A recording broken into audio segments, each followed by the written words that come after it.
You're tuned into RX Radio. Movement prescribed. Brought to you by Prescript.com. A personalized approach to keeping you healthy and making your best even better. Your hosts, Dr. Jordan Shallow and Dr. Jordan Ginta.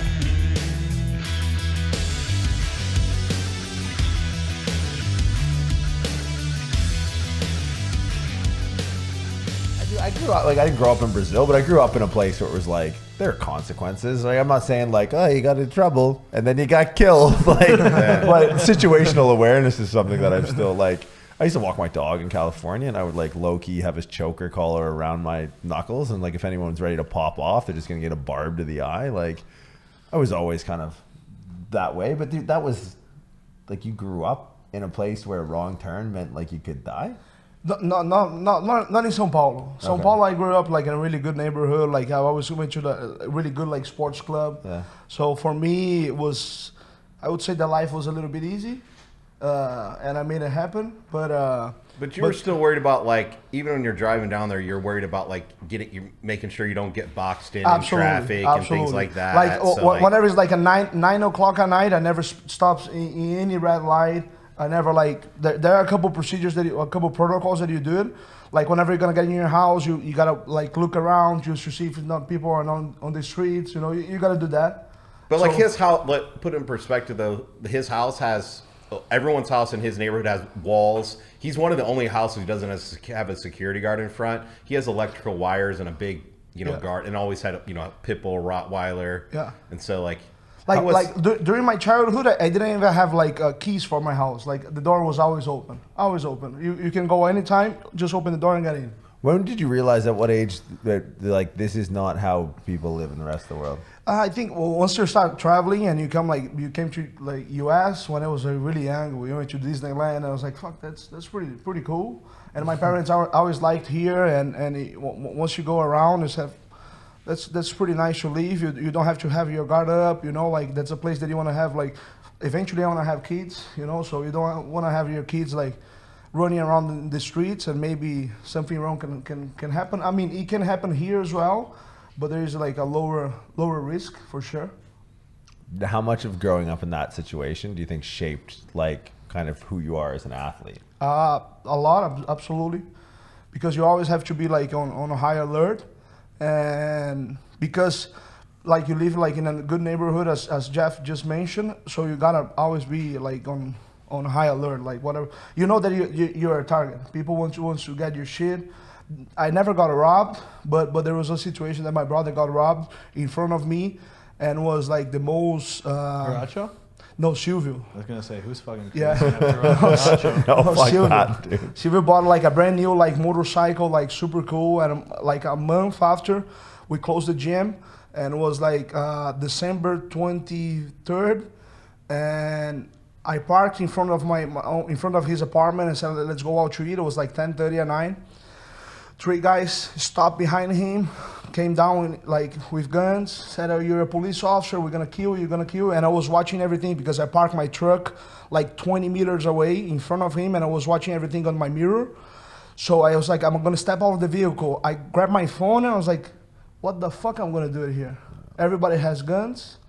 And in Brazil, let's put that in perspective. I think it's one of the countries that has one of, how can I say that, Jeff, that has the highest gun control in the world. Like it's crazy. Like for you, a good citizen, for you to buy a gun, you're gonna spend like around $15,000, and it's gonna take 2 to 3 years to get the license because you gotta go to the federal police. So the whole process of owning a gun, I think it's one of the highest murders per capita. Exactly. And then it's one of the toughest places to get a gun legally. Yeah. So it makes no sense because for the past 15 years, the government, they tried like to get the guns out of the streets, and they have failed like really bad because they only got like from the good citizens. All the criminals, they're not gonna turn the guns to the government. Or they'll just use machetes. Pretty much. pretty much. Sorry, is that a joke? I remember one of the days, I'm trying to That think where, happens, I think one of the trips when we went to Rio for like the Arnold and we turned on the TV in the hotel room, there was a hostage situation going off, like not too far from where we were at. And they held like a woman's head like was out the door and the guy had a machete to her neck. Yeah. They had already killed like a few people, I think, in the thing, but it was a standoff. But Like, they just had a big machete. You gotta understand, like you have the highest gun control, one of the highest. Maybe I'm wrong on that. One of the highest gun control in the world, and you have 65,000 people that get murdered every year by gun. Do you guys run off a different calendar year that doesn't have 365 days in it?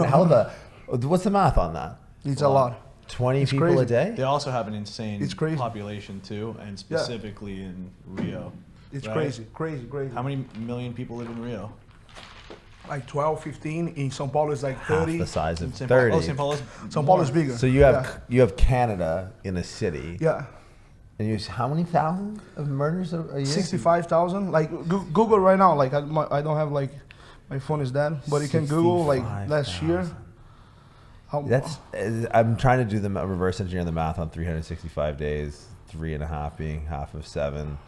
That's a lot of murders. That's like Southside Chicago looks like. Dude, Bal Harbor. Toronto went like 10 years without one, and then everyone freaked out when we had one. And Look, sorry, 65. maybe I'm wrong. 57,000, Oh, 65,000. 57,000. Okay. You That forgot was to carry. 2018, and then it goes on 2017, 65. You know. That's insane. So Yeah. there's more now if that trend continues. That way? The data is only showing until 2018. Do you imagine how many They people had got to murdered stop the during murders COVID? because of coronavirus. There? No, more people 100% got killed during coronavirus. Probably. Everyone's pent up. in this, Everybody. dude. Yeah. If I don't have air conditioning and I'm in, so am I near the equator? You need People somebody. I'll kill 67,000 people. One thing that's interesting that like he hasn't brought up yet, which is like kind of got my attention when I was there, was how many bulletproof cars there are. So like and also like he has some friends that have them, and it's a low profile car that you would not think like it's not like a big Suburban, like the typical cars here that they're doing bulletproofing on. Right. It's like what I forget what my girl's is like. It was like a Hyundai something with bulletproof and like just like things you wouldn't think, and the glass is obviously like super thick, and they like really don't want to call any attention that they have money, and then to be safe, I'm like, because he's like, you're like, hey, don't worry, we're gonna be good. His car's bulletproof. I'm like, well, where are we going? You're like, you never know. But and then you go through the sports club at Pineros, everything like you can see surrounded. front of when you look at the window and see you can tell the bulletproof ones. I'm like, how many bulletproof cars are here? A lot. You go fucking a lot, buddy. A lot. And I was like, that's when you're in a little different world. It's like I don't think outside of like politicians, I don't really know who has bulletproof let me cars get here. just real quick. Let me get back to the story. My brother got robbed in front of the house by gun. Yeah. So my brother's like blonde like you, a little bit taller. How tall are you? Like 5'11", 6 foot. 5'11"? I'm much taller than you, brother. Yeah, you're you're stronger than me. You're more successful than. My brother Silvio is like 6'2", Jeff 6'3". I don't know. He's pretty tall. Yeah, 6'2", 6'3". Yeah, and the guy was like, "Oh, you're police. Like, we're gonna kill you." And it was like a really bad situation. I was watching everything. I couldn't do anything. They robbed the bike, and I started following the guys. I called like right away my friend from is a special forces from the civil police in São Paulo. I said, hey, his name is Elcio Melo. He trains by the SWAT team. He does CrossFit as well. He's one of the CrossFit champions. He loves snatching, clean, jerking. Great dude, black belt also, Brazilian Jiu-Jitsu. And I called him. I said, hey, Silvio just got robbed. I'm following the guys. I gave the instructions. We're going southbound, whatever, like the neighborhood that we're going. And then like I start going to a really rough neighborhood, and he told me, man, let it go. Don't worry, we're gonna get this bike. And that's the difference, like in São Paulo and Rio. São Paulo, the police runs the city. He said, don't worry, we're gonna get the bike back. I said, I'm not really sure about that because it's pretty dangerous. So like after 2 hours, he said, let's go get the bike. And then he came with the police car. We went there, got the bike with Horacio. Horacio got in the bike and just sped up like out of the really rough neighborhood. But before leaving, Horacio told me, man, look around, bro. Like, it's not good, like it's gonna be really hard. Like the slums that we were, I could not even like see the sky, because we were such like in a hole. There were like little houses like covering the skyline, and I could not like see like anything. And my brother said, "Man, this place has, it's there's no way you can turn this in a good place." There's no bigger warning sign than when Horatio says you're in a bad spot, because I feel like your brother has probably been into the worst spots ever. Like absolutely the Chechnya story. I was just like, there's no one who finds himself in worse trouble than your brother. Absolutely. Every time I talk to your brother, the conversation with Horatio is like, bro, that's like literally everyone's like, oh my god, that's crazy. So when did you move over from Brazil to here? So in 2017, like I spent 4 years here in St. Louis with Jeff. I went to university 2010 to 2014. I graduated in 2014, got back to Brazil. We had a gym down there, like a CrossFit gym, a Jiu-Jitsu academy, and an Olympic Weightlifting. I stayed there until 2016, the end of 2016, that when this robbery went down, and we said, you know what, let's sell everything, let's just leave. So we moved at the beginning of 2017. I had a business opportunity with a friend of mine, Eduardo Ferrino. He had a gym. He said, Fernando, come over here, let's work together. So I started working, and after a year I got in touch with Hayden, and Hayden said, come here and let's work together. So that's pretty much a couple years. So you would have competed at the Olympics and then moved to the States after? Yeah, that's what I did. And so right now you've got, because you competed at Rio. I competed, my first Olympics was London 2012. Okay. Then Rio 2016, and now we're prepping for Tokyo. Now, to you, like the Rio one's got to be special. Oh, absolutely. It was the first time that I had like a big crowd like supporting me, because I always competed in Europe, Asia. So I never had like, and you gotta understand, Brazil is not popular in strength sports.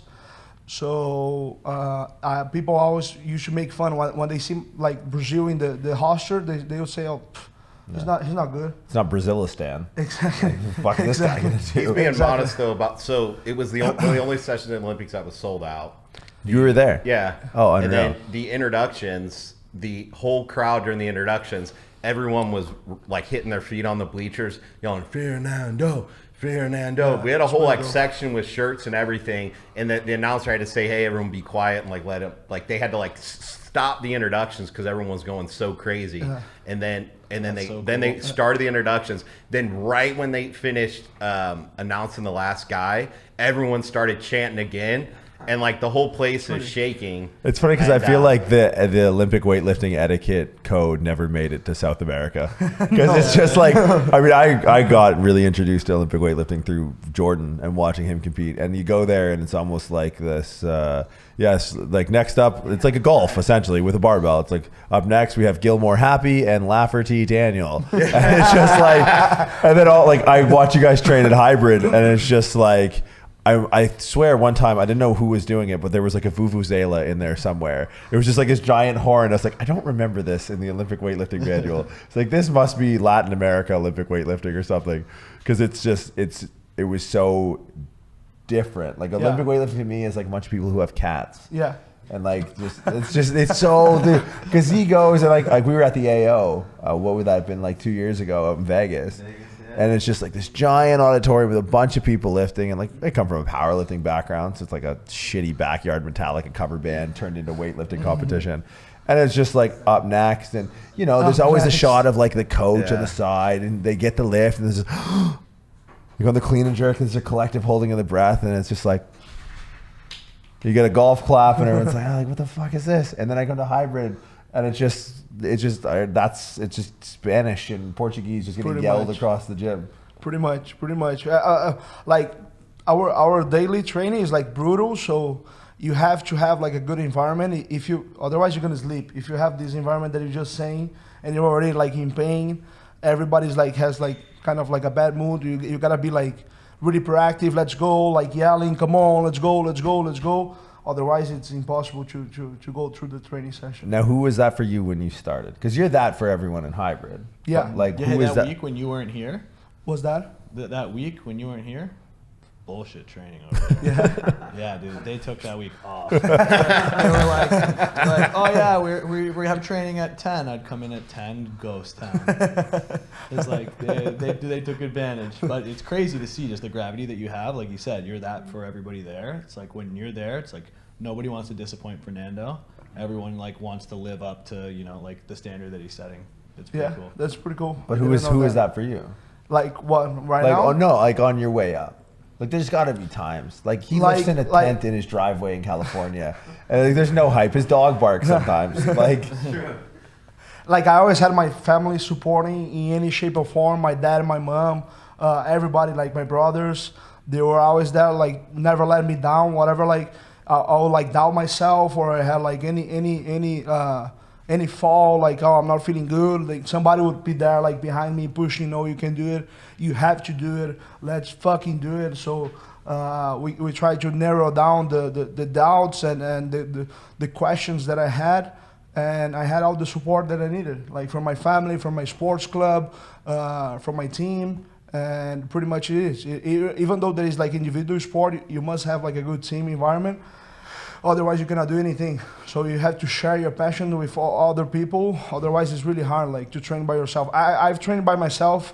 Like whenever Jeff was at the university, I always had the advantage to train with somebody that was higher level than me. So for example, one of the reasons why I moved to US is because back then, Jeff used to do 160 and 200, and I used to do 140 and 170. So I said, like, well, I'm gonna go and train with this guy. So I trained with him, and then after him, like I was to the same level, 160, 200, 190. I was like, I'm gonna go train with who's better. Oh, Christian Scalenti back then was a super heavy. He used to do 180 to 20. He was the best. And I told Jeff, I was like, I placed last in PanAm's 2007. We competed against each other in Rio, and I placed last. Was last place. Like he was the youngest person in the whole meet. Yeah, but you were 16. It's not nice to be last. Right. It's not bad. So I told him, I was like, brother, I'm gonna win the fucking PanAm's, the next PanAm's 4 years. So I did a training camp, went to fucking, who's the best? Who's the best? Let me see who's the best. I was that guy, I'm gonna go and train with this guy. So I'll fucking do the same thing. Is that when you went to Ecuador for like 6 months in the mountains? Yeah. Pretty much. That's like when I went to the fucking, stay like training 3 times a day, 7 in the morning, 11 and 5 in the afternoon. Pretty much copying whoever was the best guy. And I start like my level start to went, like go up. And 4 years after, I won PanAm Games and broke all the records. So when you did the 85-25? Exactly. 11? Yeah. Exactly. 6 for 6. So I moved from last place to first. In how many years? 4 years. 4 years. Yeah. When did you qualify? Like, what was the event that qualified you for the Rio Games? There was the 2 previous World Championships and also the Olympic trials that I had to do like good numbers. So I did like, I think 190 and 230, and everything was going like perfectly. Like my whole prep was good. But one thing that I've noticed that started changing because I started to get older.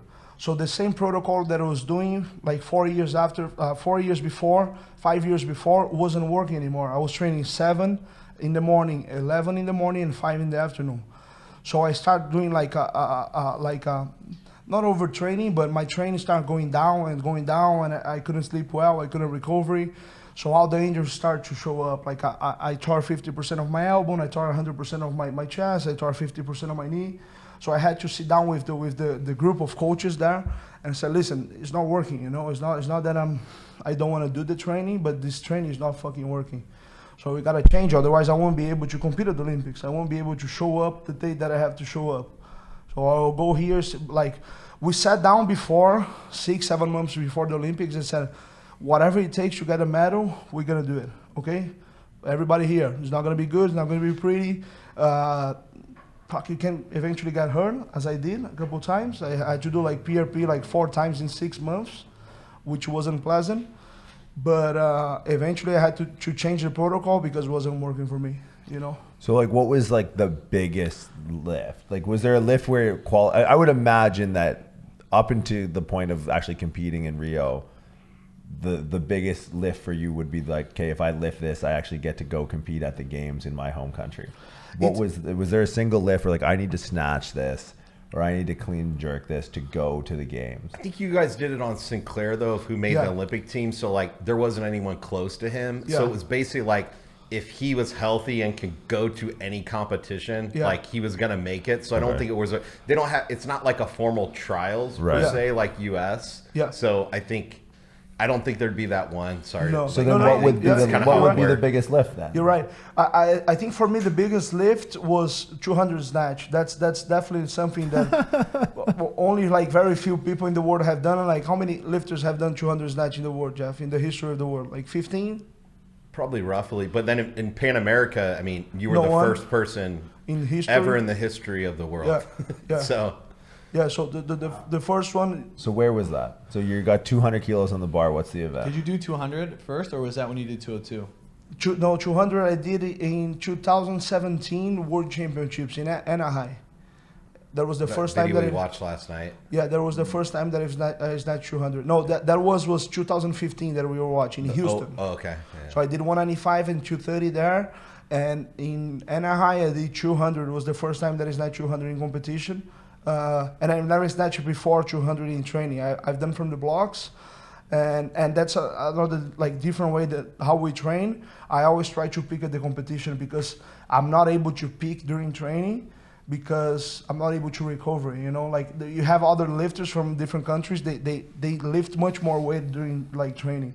So, and for us, we have a little bit different protocol. We cannot play by the same rules. Whenever I say that is by using the same fucking drugs that they're using. So we have to peak always during the competition, not before. Otherwise, I'm not able to compete. So it's always tough for me, like, and I don't know if you guys experience this, but like there's milestones when they present as numbers. Like 700 for me, like a 698 squat. I've done that out of however many times, I can't count.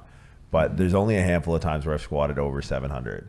So it's always crazy when a PR just exists at like a rolling over to a new digit.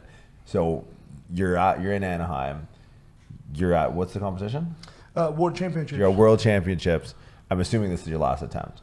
That was my second attempt on snatch. Okay. I opened with 192, jumped to 200 because I had a guy from Iranian that he was banned for 12 years for doping, and then they took it off the ban for 8 years, and they said, no, you know what? No, you can compete. So they put him to compete, last minute. And I was like, fuck, I wasn't expecting this fat motherfucker to be here. So I had to like boost my numbers because I was fighting against him. I snatched 200 and then he snatched 202. So I had to go to 203 to get the medal. And I missed the last attempt. So what was like your thought process going up to the bar, going from a 190, what you said, 192.5? 192 to 200. Yeah. Was like, fuck, I remember hearing my brother Silvio at the crowd saying, fuck, you can't fucking do that. Just do it. Just fucking do it. So I was like, and it's funny because my best competitions, it's like I don't have anything on my brain. Actually, I don't have much going on in my brain. You know me. but my best... There goes my shoulder. Yeah. But my best competition is just like, man, like if you open my brain, I have like a piece of paper. And this competition, I was in this stage, like on really just going through the motion, like not considering how much weight was in the bar. And it was the first time that I've tried like 200 from the floor and I was able to do it. It was the first time that I've touched it from the floor. I've never done before. So like it was a really, really, really nice moment. Now, on the flip side, is there ever moments where you're like, that's not a piece of paper in your head? Yeah. Whenever like I have my body's aching, I have a little bit of like pain, and I have some doubts.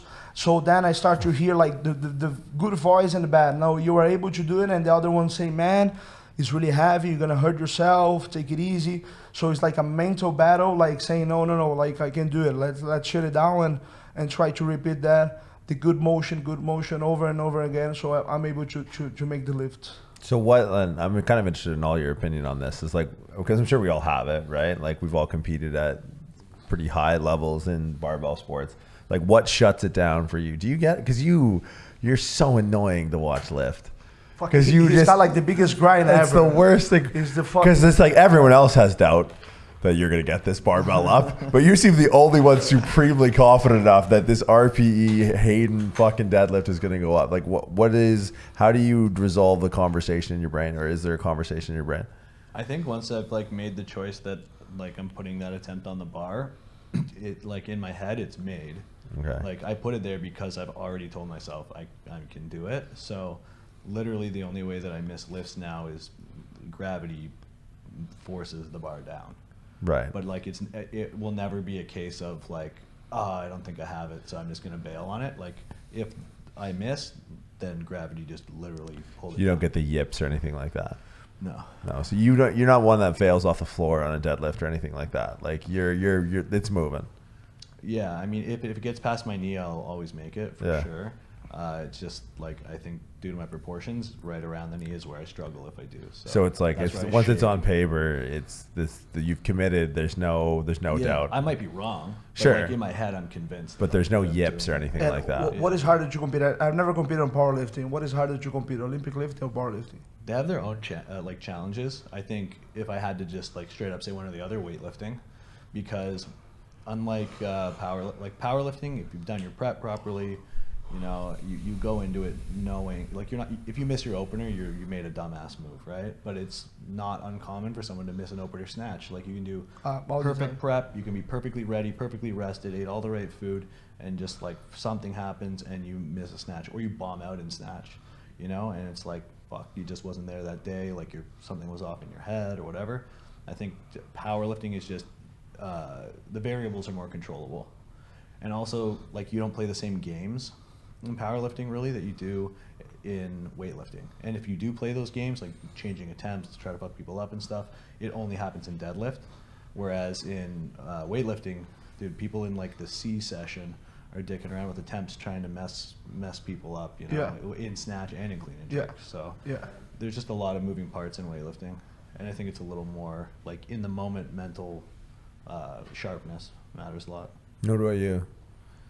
Yeah, I mean, I would say for me, like, I keep it like in my mind. It was always like I keep it really tactical, where I always try to think like, hey, there's one or two things. What do I need to do to make this lift? Because like I never would get very like emotional or anything like that, where I don't respond well to like, even if it's like people give me encouragement, like it doesn't really help me. Like it's got to be, because like those emotions don't help get the bar overhead to my chest. Right. So like I would always think, hey, if I'm going to make this lift, here is tactically what I need to do specifically. Like, hey, if I need to, you know, keep my, you know, hips in this position or time it this way and foot movement. So I think like once I was locked in based on those, you know, how my warm-ups felt and how my training went, I would kind of know what those tactics would be, you know, to make the lift. So there was times where like, hey, all my warm-ups are feeling different, or my training wasn't good leading up to the meet. So it was just kind of,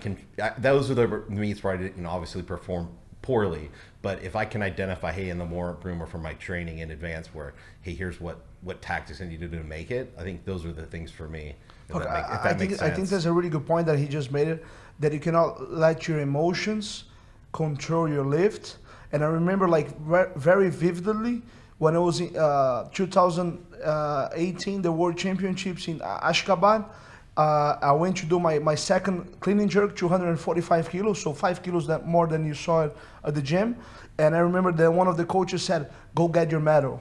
Okay, you're going to write history right now. So I made the clean, and it was the easiest clean of my life. And once I stood up, I remember right now, like on my head, I said, fuck, I got the medal. I got the medal. And I was still fucking performing the lift. So I made the dip a little bit shallow, and I wasn't able to push with my legs. Barbell was just a little bit like in front, and I lost the lift. And it was like, was done. And I let the emotions fucking on my head, and I lost the fucking world medal. Oh, man, what about you? For me, it's all about relying on preparation, right? The preparation leads to confidence in your technique that you've accumulated over that time. So if I feel well prepared, I feel confident walking on the platform. And then with that, it also comes down to what it takes to get into competition. I think, did I come here for nothing, or did I come here to lift this weight and do what I came to do? So when the preparation fails, it's fucking willpower. I'm here to lift weights. I'm gonna fucking lift this weight after I have to. Was that the worst mess? Was that? Was that the worst mess? 2018, Ashkelon? Is that the worst mess? Yes. Okay. Because that was the medal. That was the first medal. Like, whoever got like a super heavy medal in history, Jeff, Paul Anderson from the United States. I mean, you have to go back pretty far. Yeah, on the 80s, 70s. So back like in modern history, no one had fucking done that. So it would be pretty big, and that was something that definitely the Europeans, they don't appreciate that when we go there and take their medals, because they pretty much have everything like numbered. So would be a big disappointment for them. And for me, it was the biggest miss for sure. Now, are you someone who's motivated by their wins or motivated by their losses? Fuck, that's fucking a great question, Doc. That's a great question. I don't know how to turn it off. Like even in Rio, that was like a really nice competition. The next day was the gym training. I had my plane booked to go back from Rio to São Paulo, which is like really like 50-minute drive, 50 minutes airplane. I drove it back. I was like, fuck, I'm not waiting for my plane. I fucking got in the car. You left that night. Yeah, I was like, fuck, I was pretty disappointed because I didn't get a medal. He skipped the Team Brazil party. Yeah, I said, fuck, I'm not getting in any party. I don't deserve this shit. So let's drive it back. And the other day was like doing like something at the gym. So you competed at the Olympics in your home country for your home country. Yeah. What did you place that year? 5th. You placed 5th in the world. Yeah. And you drove back to I drove back 5 hours because I said, fuck, I don't deserve this fucking party. When was the last time you celebrated? Fuck, I don't know. I took my vacation was when I got the knee surgery. But that's the worst vacation. Come to Club Med, we're gonna cut open your knee. That's the shittiest vacation ever. Yeah, like it was the longest break that I got like in 20 years of training. But even though I got surgery at 5 p.m. and the other day at 8:30 I had my first PT session, where we were just trying to move and do something. I like to. And Jeff put it up like when I was younger. I don't know if you remember that.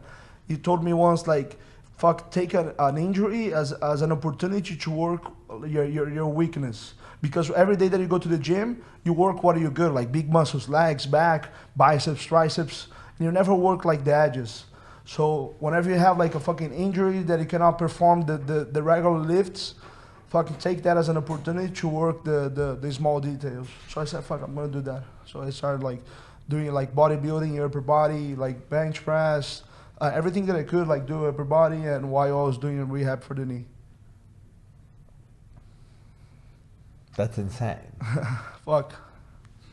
Yeah. So how is the Tokyo setback thing? Like, how have you been dealing with that? That was good for you. For me, it was very good. For me, it was very good. Very good. So, in what ways, right? Because I feel like everyone is equal opportunity. Like, why? Because he was coming back from a surgery. Okay, so Yeah. you had a little Time bit of was- extra time. Yeah, like in I got surgery in 6 months. I was doing PanAm Games because I needed that to qualify for the Olympic Games. Otherwise, we would not be having this conversation right now. So I had a 6 months window to rehab my knee and compete at PanAm Games, to win PanAm Games, and then qualify for the Olympics. So I had that, qualified, and I was like, everything's fine, let's prep. And they said, fuck, no, not Olympics anymore. And for me, it was a blast because I had more time. And for me being here hybrid, fuck, everybody shut down, like the whole, not Europe, not all the tough guys, they're still training, but everybody back, even in Brazil, they closed my sports club. And being here, Hayden, fuck, we're not gonna close the gym, you go there and you train as you may please. So for me, it was amazing. I would say it gained, in my opinion, 10 to 15, that extra year, 10 to 15 kilos. Absolutely. For you, I think, at least in Absolutely. the list, which is going to probably ultimately be the difference maker of podium or not. So when I saw it got pushed back, I knew and I'm familiar with, I had somewhat similar surgery, so I know the time frame. Yeah. So I was like, oh, this is great. Yeah. And then some of those guys, I mean, obviously there's some younger supers, but then the older too. So but yeah, coming back, like he said, come back from the injury, I think that was like, yeah, this will work. That was the first thing we said when we saw it. We're like, oh, this is good for him. Yeah. So it's locked in now? Yeah. It's locked in for, Almost 100%, because I mean it's not almost 100%, it's 1,000%, because I think one of the reasons is because Florida said if you guys cancel, we can do it here in Florida. Could you imagine? That would be amazing. Just to host the Olympics at hybrid. Yeah, That'd be fucking dope. It was like, hey, let's go to the Olympics. Drive I-95 up north. Or and Orlando then, or some shit. Yeah. Yeah. Dude, So after unbelievable. this pressure that they put in Tokyo, then Tokyo said, no, we got to do it. So how many months? We have 4 months. I'm going to compete in August 5th. I love how you word that intuitively. We have 4 months. Like, yeah, look how we got 4 months to get raised to the games. No, it's a journey that we're doing together. Like every day that I'm at the gym, talking to you, talking to Hayden, talking to Stephanie, I'm learning and observing whatever not the fuck that I can, but whatever I can, you know, to be like a better fucking athlete. So we have 4 months. But I think it's not so much about just being around, like, I mean, you're around some weightlifters, but you're around people doing extraordinary things, whether it be in not just lifting weights, but in business and things like that. So I think it's like a motivating, from the conversation, you know, it's like a motivating environment to be in. Absolutely. You know. And I've been learning so much. Absolutely. Where, like, that's an interesting point. Where do you think you draw the most amount of motivation from? Or does it change? That's a really good question, man. You're getting deep here, brother. I'm a shallow dude. I don't have this. You're not. No, dude. I don't have that's this. the one thing I've learned about people who are like world class at literally anything. It's not by accident. If you really try to find motivation on everything, you're not gonna fucking do it. You're not gonna have it. You gotta be really consistent. And Hayden fucking told me once like that, like you limited your options. So you have no options. So eventually you have one direction. That's where you're gonna go. So you gotta be consistent every day, and that's what I try to do. Like if you really try to get motivated by other things, by external whatever it may be, I think that's not the right. Do you right find answer. that works in the opposite direction too, where like with that in mind, where you don't look for external motivation, it's actually harder for externalities to throw you off course? Absolutely. Because you have no time for bullshit, you have no time for whatever, like drama, you have no time for anything. So fuck, I'm not interested in that. Like that's not gonna help me in any shape or form. I have my fucking path that is already designed, so I gotta go like that direction, and you're trying to fucking swerve me to the left or to the right. No, fucking we're going right there, like, you know. So what's a normal day look like for you? Fuck, today was a little bit abnormal. You hope we don't do this every day. But a normal day, I wake up like at 8 a.m. I have my breakfast, and then my wife wakes up. Then she starts working. I have like whatever, my protein shake. Go to hybrid. I start warming up around like 10, and start training 10 to 12:30. People start to arrive. We start lifting weights. I finish my training.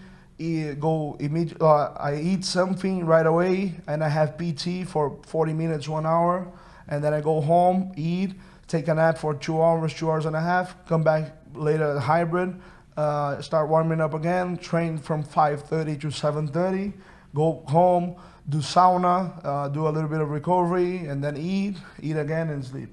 That's it. What, like with the lifters that you have around you, like I'm slowly starting to piece this together. Like he was kind of the first. I didn't know what was good in Olympic lifting or anything like that, but I'm to understand that everyone that lifts at hybrid now is insane, right? Well, like that whole weightlifting team is stacked. Right. You have pretty good. No, It's tough because you measure everybody against Fernando. Right. He's a guy who has come top 5 at the Olympics, so it's like we have a warped view of what's good. Yeah. But you throw Medina in any other gym, he's by far like the best. Or even Benson is a really good. And Hunter, I was gonna say Hunter's like Hunter's weightlifting team too, international right? level weightlifter. Moni is amazing. Aline as well. Didn't Alini like place at? Yeah, she was a world champion, like under 15 or under 17, something like that. Yeah. But you kind of alluded to it, though. Everyone measures, the measuring stick is Fernando. Yeah. Now, as that I mean, two things. Does that come with a certain level of pressure, or is that pressure any higher than the pressure you already put on yourself? And with that too, like being the elder statesman, what piece of advice do you find you give most often to the lifters that you work with? Fuck, don't rush the process. Don't rush the process. Olympic weightlifting is a long process. It's not a sprint. It's a marathon. So it takes a long time for you to develop strength. It takes a really long time for you to learn the movements, the technique, and there is a window we should like play. It's tough to teach new tricks to old dogs. There's no way if you miss the window of learning. So whenever like you're developing your nervous system and you haven't developed for Olympic lifting or any other sport, you're not going to be good at Olympic lifting. Forget about it. And usually these ages between 10 to 14 years when you're like a teenager. If you don't develop this window, you're not going to be as good as effective. Of course, there is different type of guys or girls that they are really good, but if you haven't developed yourself during this age, you're not going to be top level. So you were this dedicated at that age? I was. Like my dad was a power lifter, and he put me in the sport. And I remember one day when I was like 12 years old, that's a good story, 12 to 13. My mom was always super chill, always super cool. My dad was always like a kind of like a hard guy. And one day I was tired. I came to school. I said, "Mom, I'm gonna skip training. I'm not gonna train today."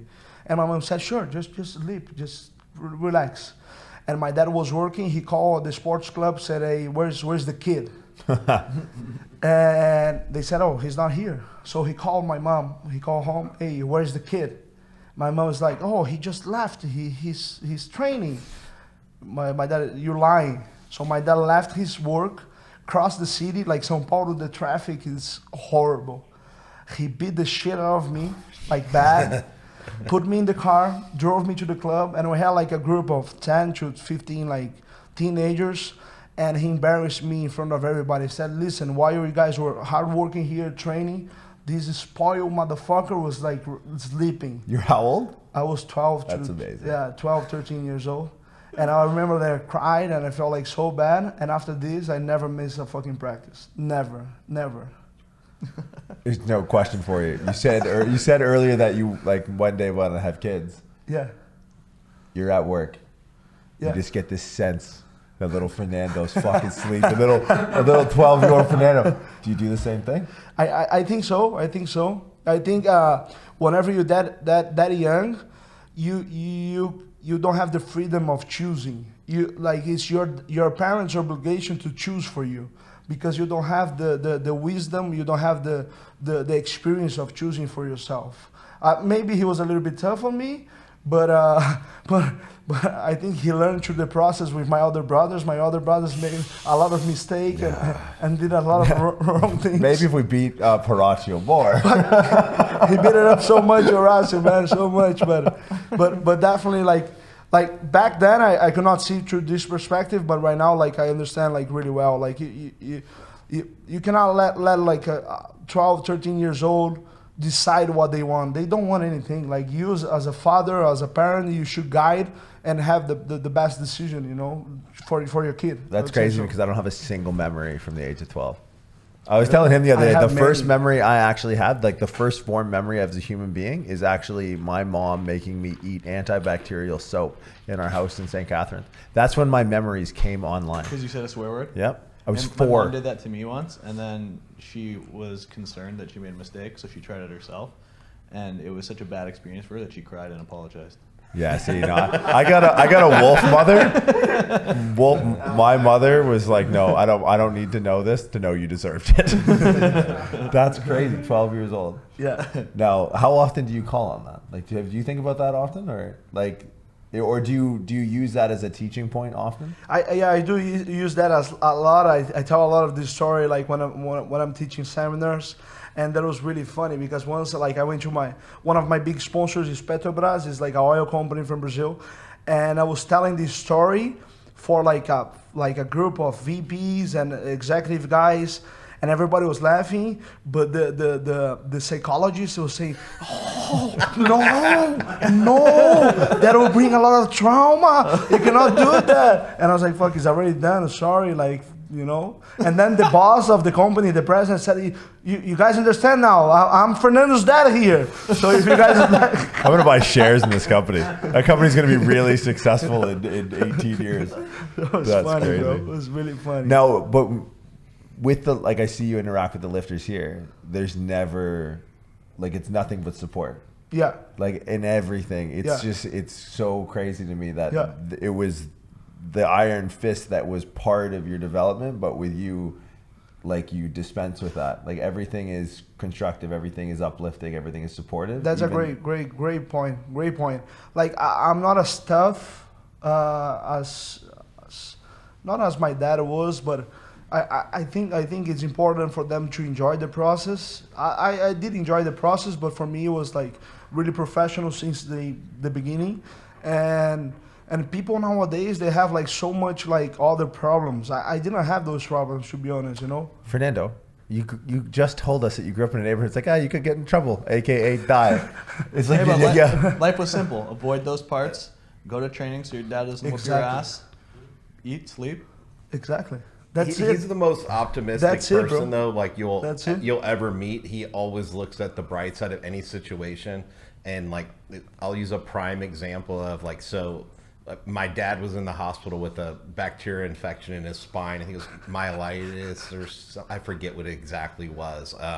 But basically, he had a bacteria infection that from his arthritis medication left him susceptible to infection. Won't get into all that, but it started eating away at his vertebrae. He was in pain. Ended up being in the hospital for a month. He lost about almost 20 kilos, and Fernando goes, hey, I'm like, I'll come visit your dad. Hey, man, he's not like in too good a shape. So he goes, so Fernando comes in, hey, what's up, Dr. Whitmer? Like, what's going on? And then he goes, hey, this is good. Like, you don't have to go to work. You can just chill, like, no stress. And I go, hey, buddy, like, he's in a lot of pain, and like, they don't know what's wrong yet. And they like, we're still in, but he was like, just chill. He can watch TV. It's all good. And he like looked at tried to look at the positives. And I remember because we were walking out of the hospital parking lot, and then it was like, I don't know. It's like, we're still trying to figure out what's wrong. It's not really a good straight. He goes, oh fuck, sorry, buddy. But he was just like, hey, it's good for your dad to like rest. He works 2 jobs and stuff is good. But he always will, like, no matter what it is, try to look at the bright side. And he's like, hey, he's gonna make a full recovery, and like everything's gonna be good. Everything's gonna be good. But he's like always thinking of that regardless. So I think that just like carries over to sport too. That's true. That was just like I still tell that story. My dad talks about that. It's funny. I think Fernando could do really well on Cameo. Just having a rough day, just like toss him a 20 for a little motivation. The what? Are you on that? Cameo? What is that? It's the app I told Amanda to get on it. I'm not. And I said, you got registered on it because she said, oh, everyone says to Fernando, wish me happy birthday, like for this and this person. So I go get him on Cameo, all the people in Brazil to go to the seminars and all that. So I don't think she set it up properly. I don't know. So, Steffi's on it. I would use Fernando's Cameo if I was just having a bad day. I would just be like, I'd be sitting in the office with him out there, and I'd request one. Yeah, it's just like a little pick-me-up. Yeah, Steffi's on it, and so people will just like, you set at whatever price you want. So like, and you can get anybody. Like, if you want Floyd Mayweather, I think he charges like $1,000 for one. So they'll just be like, hey, it's like my girlfriend's birthday. Can you just say happy birthday? And then that person will record and say basically whatever it is you want them to say, and then you just get paid for it. The Bruce Buffer ones are pretty good. The UFC Oh, fear of those. yeah. Very. That's cool. Someone hired Bruce Buffer through Cameo to break up with their girlfriend. No, And so it's like, love that. it's time for Haley to move There's no way that's real. Yeah, it's real. And Dude, where do you draw the line though? Like, if you're Bruce Buffer, like, you message the guy back, like, yo, handle your own shit. Like, do your own fucking laundry, you piece of shit. like, he probably priced it at the point of indifference. He's like, $500. I was all right. I'll tell you. Oh man, that's a amazing. that's a low price, man. That's amazing. $500. See, Fernando would be the opposite. Fernando would be like making everyone's day better. Yeah, he priced it like $1. Just have 1,000 a day. That's all he does now. It's like, sorry guys, I gotta miss training because I gotta send everyone these uplifting messages. It's a crazy service though. Fuck. It's like OnlyFans. I wouldn't take it there. I'm sure there's a market for it. Okay. I'm sure you have a weird DM request. Fuck, I do have, man. Yeah, not good. No, there's like I'm married, you know. Yeah, but dude, I appreciate girls. I'm not married, and I'm still not selling my underwear on the internet. So that's a hard no for me. But I would like to get like naked girls. Okay. Yeah. Yeah, no, that's been my aim in my life for the last 15 years. Most of once I have food in me, it's like, all right, what else do I need? I just don't say it in such a Brazilian way. Yeah, pretty much. But so right now you're 4 months out from the Olympics. Yep. You're heading up things with hybrid weightlifting. Yep. What else you got on the go? I have like seminars lined up after the Olympics. I have. That's pretty much what I do. I have a training all day. I work for a hybrid. I have seminars. You send notes on Cameo, starting after this. I'm just setting up. Where are the seminars? In Brazil, mostly. I have like in Brazil. Not last year. 2 years ago, I had in Spain, and then I travel with my parents. But pretty much like I have a lot in Brazil. I have a big following from Brazil, so. So could we twist your arm to do one not in Brazil? Because like I don't want to get in trouble and die. No, like you guys gonna have a blast. I'm taking Hayden and Steffi if you wanna come. I'm busy that day. You guys gonna have a blast. Use ways. We got the proper ways right here. Yeah. We'll make sure we I'm trying to make a trip, and Jeff has been there many times. Like I want to go to São Paulo. We spend a few days with them so they can go out to eat. Probably put them in the Hotel Unique. They're gonna have like a blast there, and then get the bikes and go to Magrão's house in Tabatinga, and maybe fucking set it up the boat to be there. It's the one where we rode the wave runner. Yeah, exactly. Yeah. So fucking. Sounds like a good time, Jordan. I think you should come. Yeah, but now everyone knows the itinerary. Now we're sitting ducks. He has a friend that has like order. His friend has I don't know how many houses or whatever, beach houses and places all over. So it's always like when you go, it's always unpredictable. You don't know exactly where you're going or which one. They just kind of decide. And now, when you say that, I'm assuming someone puts a pillowcase over my head when I get there, and they take it off, and I'm like, okay, we're here now. That scares the shit out of me. But I mean, Floripa's can't really beat. Nice. Then Floripa, Andre's place in Floripa, you can't beat that. Yeah, Floripa. I would highly recommend going down there because you'll have a great time. Like regardless Floripa of is where they for pick to you, go. you're gonna love it. Like you have all the girls from that lives in Floripa. They are usually German descent, so all the girls are pretty like blonde, tall, like his favorite. Amazing. Hey now, careful. Amazing, like another breed. You know, they are good horses. And that's it. That's the gauntlet. Episode over. Before we get there, good. How many times you been there? Like to Floripa? Yeah. Careful. We just went that one time. Oh, you went one time for the okay. week. Okay. Yeah. But the best place there is the Juarez Internacional, the beach. I mean, there's like 20 different beaches you can pick from, but the New Year, like they have the big New Year's celebrations, and we were in his friend's high rise is right where they did the fireworks show, and it was like an hour and a half long. He started crying. Fuck, it's just so beautiful, bro. What an amazing person. It's so beautiful. Yeah, it's like beautiful. if he plan it out when he does a seminar, like get a crew, go down there. Yeah. I'll go. Let's go. Go down there, and then Let's go. A lot of thoroughbreds down there. Just a quick story. Like whenever Jeff was down there, one day I went to the garage because I was leaving, and my friend his nickname is Magrão, which means big skinny. And they call him Gordal. Yeah, and they call me Gordão, which is big fat. So I call him big skinny. They're best friends. Yeah, like we grew up like I know this kid like for 25 years. So I went to the garage. I was like, bro, Magrão, what happened to the car, bro? Like the car was total. Like the fucking windows were broken, the front was fucking, someone hit the front of the car, the roof was like smashed. Was like, what happened, bro? Like, he was like, no, nothing happened. I was like, no, bro, come over here, go come to the garage. He was like, what the fuck? What happened to the car, bro? I was like, I don't know. I'm asking you, bro. You went out yesterday with Jeff and all the guys to the club. He was like, bro, I don't remember anything. And I was like, Jeff, what happened to the car? Jeff was like, man, I remember just a little bit. Like, I don't know, we were there, and then things unfolded, and here we are. I was like, okay. Here we are. I don't- down a car. yeah. I was like, hey, call your insurance. The car is total.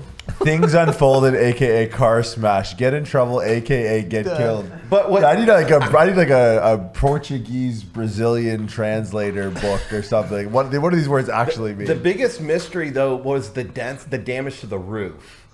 So like, I mean, because like the car didn't flip, but we're like, how is the roof dented? And so I don't know if at like some point some of his stoner friends like try to put the surfboards on top and wrap it around and go to the beach at night, or like no one has like, we had no idea. We're like, it was like it was very random, the damage to the car. I don't know. The Like car a was rush hour total. to escape out of a window. You guys jumped onto the roof. And there wasn't paint. Like I wasn't with them, so like there was like no and I was the only one sober in the fucking whole crew. you Yeah, know? and there was Everybody no was paint wasted. transfer or anything. It was just like, it was bizarre. It's still a mystery to this day.